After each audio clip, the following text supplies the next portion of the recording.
मेरा आपसे क्वेश्चन ये है कि जब भी हम एग्जाम देने जाते हैं, एग्जाम लिखते समय मेरे मन में हमेशा ये चिंता होती है कि उसकी अगर मैं फेल हो गई तो, और उसके जो परिणाम हो गए उसके बारे में हमेशा वो चिंता रहती है मन में। फेलियर से कैसे बच पाए?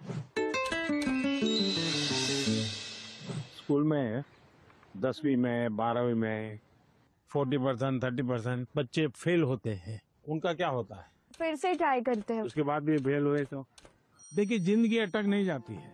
आपको तय करना होगा कि जीवन में सफल होना है कि किताबों से सफल होना है। जीवन में सफल होने का एक उपाय ये होता है कि आप अपने जीवन की जितनी विफलताएं हैं उसको अपना टीचर बना लें। आपको मालूम होगा कि जो क्रिकेट मैच होती है तो दिन भर का फुटेज होता है, सारे प्लेयर्स बैठते हैं, वो देखते हैं खुद ने क्या गलती की, फिर वो तय करते हैं हमें क्या सुधार करना चाहिए।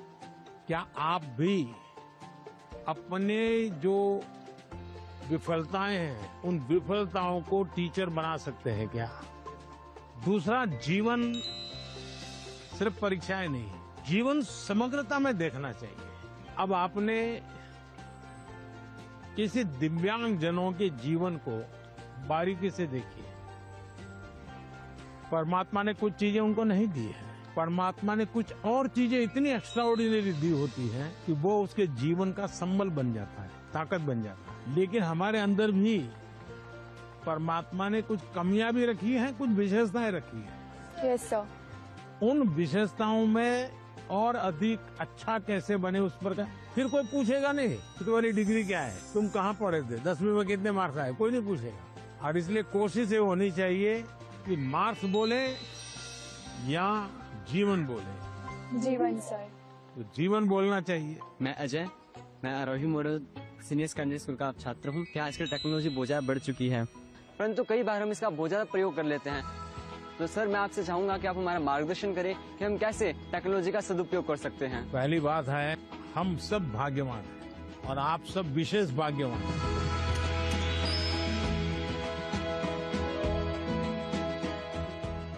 आप उस युग में बड़े हो रहे हैं जिस युग में इतनी बड़ी मात्रा में टेक्नोलॉजी का फैलाव है, प्रभाव है और उपयोग है। और इसलिए टेक्नोलॉजी से भागने की जरूरत नहीं है। लेकिन आपको तय करना होगा कि क्या मैं रील देखता रहता हूँ, क्या उसी में समय जाता है क्या मेरा, या मुझे इस चीज में रुचि है तो उसकी बारीकियों में जाऊं, उसके एनालिसिस में जाऊं, तो टेक्नोलॉजी एक ताकत बनेगी। टेक्नोलॉजी को तूफान मत समझो, वो कोई बड़ा साइक्लोन नहीं जो गिरा देगा। आप मान के चलिए कि जो लोग रिसर्च कर रहे हैं, इनोवेशन कर रहे हैं, टेक्नोलॉजी बना रहे हैं, वो आपकी भलाई के लिए कर रहे हैं। और हमारी कोशिश यही होनी चाहिए कि हम टेक्नोलॉजी को जाने, समझे, उसका ऑप्टिमम यूटिलाइजेशन करें।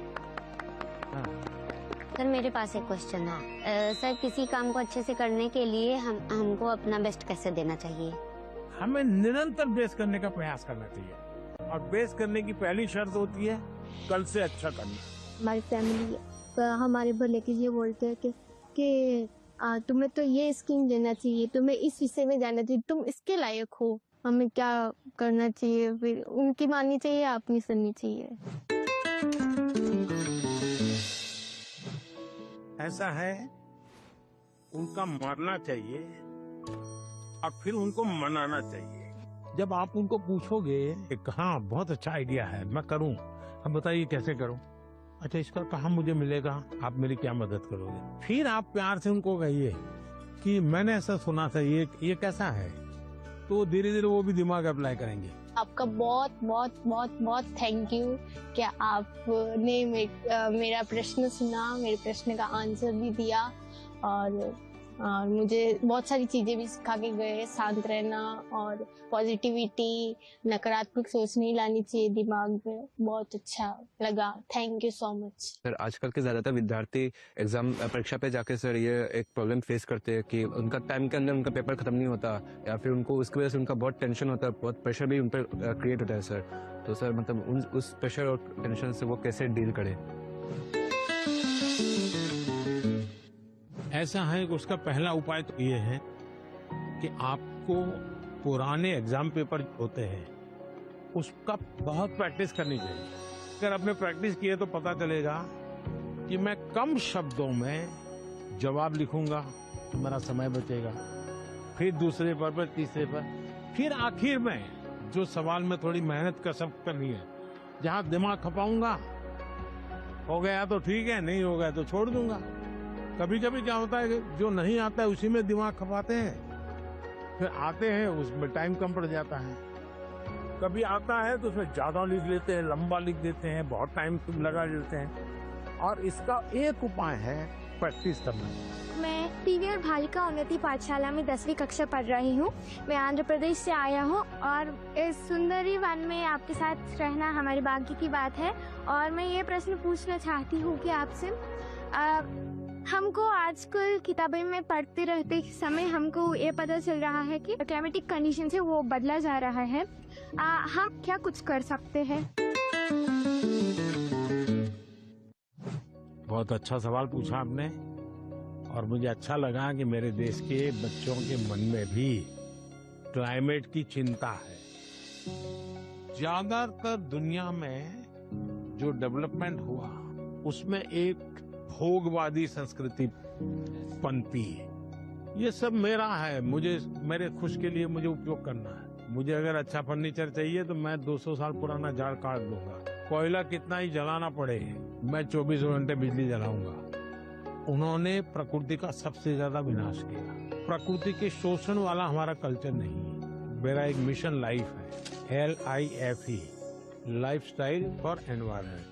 तो मैं कहता हूं हमारी लाइफस्टाइल ऐसी हो जो प्रकृति की रक्षा करे, प्रकृति का पोषण करे। हमारे यहाँ माँ बाप सिखाते हैं बच्चे को, सुबह बिस्तर से जब जमीन पर पैर रखते हो तो पहले धरती माता से माफी मांगोगे, माँ मैं तुझे कष्ट दे रहा हूँ। आज भी हमारे यहाँ पेड़ की पूजा होती है, उसके त्योहार होते हैं, नदी को माँ मानते हैं।